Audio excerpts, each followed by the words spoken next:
Hey folks, today I got a fun plant here I want to highlight for you guys and just kind of show you, because I feel like this plant's kind of overlooked a little bit.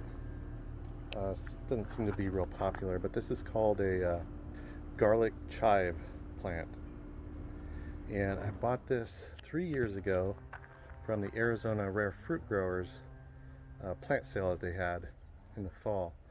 And I had no idea what I was buying. I thought I was buying like some sort of garlic clove or something like that. I had no idea, but put it in the ground, and I thought it was an annual, and the thing has just taken off. And so you can see it looks a little bit rough right now because we're coming off the end of summer, and so it kind of dies back in the summertime but always bounces back. So this is a plant that's said to be perennial from zones 3 through 10, so it's super versatile. It'll take well below freezing, and up, we've been over 120 since I've had this in the ground.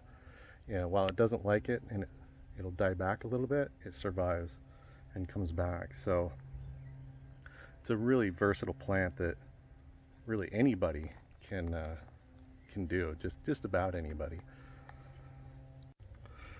So I love the way this thing tastes. I can rarely walk by this plant without just reaching down and just breaking off a little bit and eating it, just like this, just raw. It's really good. And so the taste of it, it's kind of like it's kind of like a chive, but it's very garlicky. I'd say it's almost like maybe 40% chive, 60% garlic. So it has a pretty nice garlic flavor to it. And you can see, hopefully that's focusing, it puts off these little seed pods here. And so you can actually eat these. Let's see if I can get one off here. See if I can get that to focus. So it's just this little seed pod, and you can eat them, and they just give you this kind of burst of garlic flavor, and they're really good. And so as versatile as these plants are in growing, I would say they're equally as versatile in cooking. And so you can use these just about anything you put chives on. You could use these as a substitute. So we put them on baked potatoes, add them to soups, and chop them up and put them in salads. Any egg dish that you do, this is good. So you can put them in scrambled eggs. A lot of times we'll put this in some peppers and scrambled eggs, and they're really good. Asian dishes, stir fries, we use them when we make lettuce wraps. We'll put these in there as well. So and also garlic chive butter, which is really good, and it has some culinary uses of its own. So just a really good versatile plant. So that's my sales pitch for this thing.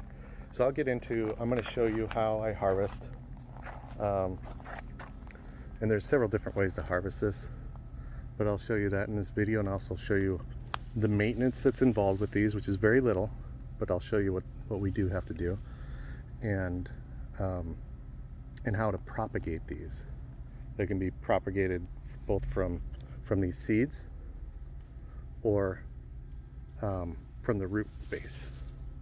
So I'll talk about that in this video.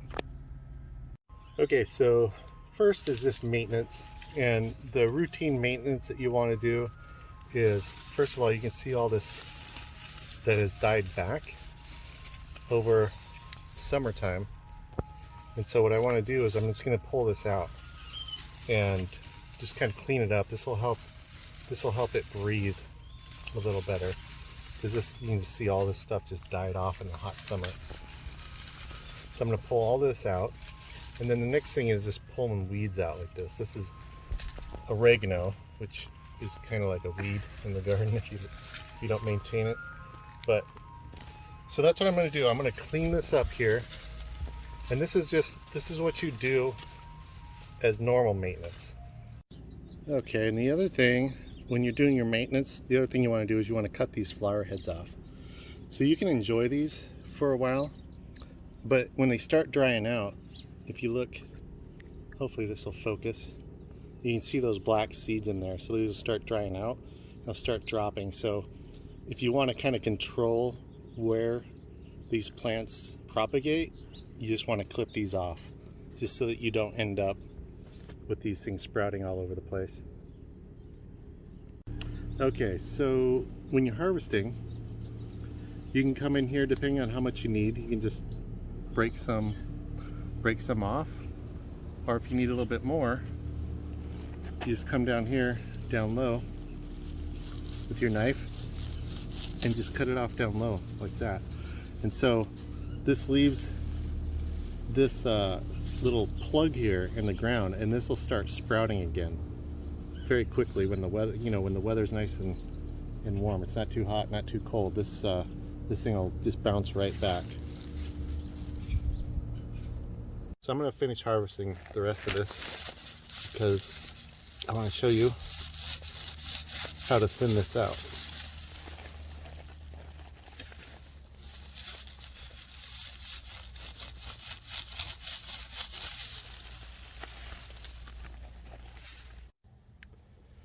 Okay, so now you can see it's all harvested, and when I planted this was only about 3 or 4, maybe 5 of these, just a small little handful, and it's just grown up like this over the last 3 years.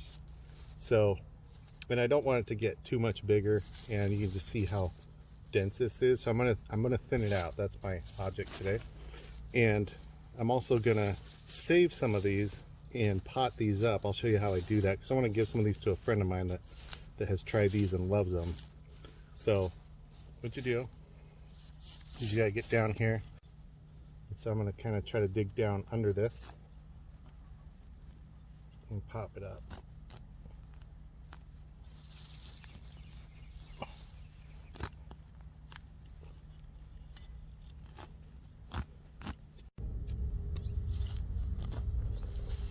Okay, just about got this.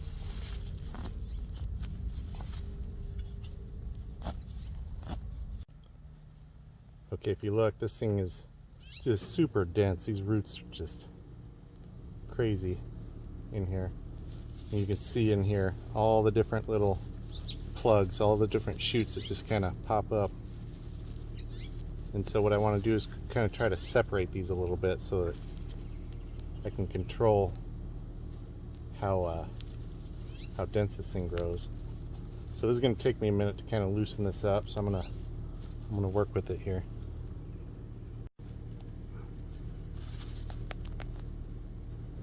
So there we go. Now we've got this broken down into 2 plants here. And I'm going to keep going. Break it up some more. And that's how you do it. Now I've got all these different separate plants. And so if I wanted, I could create as many different plants as I wanted to from this. But I'm just going to do a couple clusters. And like I said, I'm going to pop one of these up for one of my friends. Alright, it has been 4 days now. And so when I left off, I just separated these, and then I realized I didn't have compost because I want to add some compost to this area. So all I did was I kind of put them in the ground and just kind of buried them really quick. And look how much they've grown in 4 days. This is just 4 days. And look at this one. This one here isn't even in the ground. And it's, look at that. And even that one's growing back. That one, this one here. So these things are not particular. So that just shows you how easy these are to kind of keep alive. So I'm gonna refresh this real quick and then be right back. Okay, so here are my plugs, and I'm just trying to pick the best looking plant. I'm only going to plant one of these. These ones over here I'm not going to keep. I think this one looks pretty good right here. So all I'm going to do is just dig it down there a little bit Get these roots in here, cover it up. Try to bury it to the same level that it was at before. And that's it. And now this thing will take off again, and now it's thinned out. And I'll do the same thing with this plant over here next year. And so that way I keep, I'll be able to harvest off this one over the next year while this thing continues to grow. And soon that one will be big, and then I'll cut that one. And that's how you just keep this plant under control, keep it from taking over your entire garden. Alright, so here's how you harvest the seeds. It's very easy. You saw earlier where I was clipping these off. And then what I do is I just put them outside in the shade and let them dry out. And as they dry out, you can see these seeds just come right out of their husk. And that's what they look like. And so that's how you harvest the seeds. It's super duper easy. And then when they're dry, you can just put them in a bag and save them for next year. Okay, now so just to pot this up, obviously this pot's a little bit small for this, but this is going to go right into the ground. I'm just taking it to a friend's house, so since it's not going to be in here for very long, I'm just going to go ahead and stuff this in here. It's a little bit tight, so if I was going to keep this in the pot for any amount of time, I definitely would want to do a better job. And then I'm just going to pack it in around the roots, and then this will be good until the weekend. So this will last in here for a couple days. It'll probably even continue to grow, and then I can give it to my friend and they can get it in their ground. And as you can see, these things are not particular about how they're planted, so I'm just going to go ahead and keep it like that.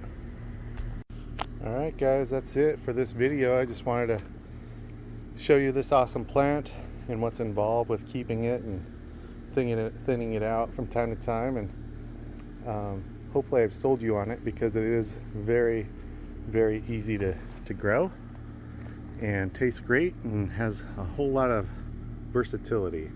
So go out and get you one if you can find them. Thanks for watching.